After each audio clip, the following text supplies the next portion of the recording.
ஆண்டவர் உங்க கூட இருக்கிறத வெறும் பணத்தை வச்செல்லாம் நீங்க கணக்கு போட்ட முடியாது. என்கிட்ட நிறைய பணம் இருக்குது, இயேசு என் கூட இருக்காருன்னு சொல்லிட முடியாது.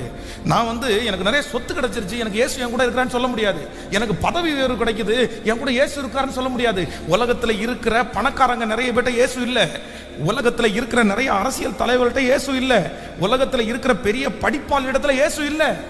இயேசு இருக்கிறதற்கும் அந்த ஆசீர்வாதத்திற்கும் சம்பந்தமே அது இயேசு இல்லாதவனுக்கும் கிடைக்கும்.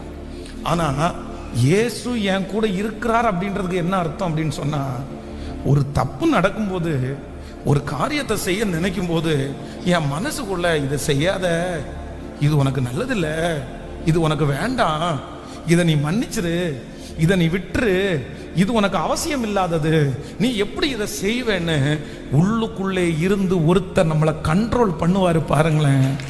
அந்த ஆவியானவர் உங்களுக்குள்ளே இருப்பாரானால்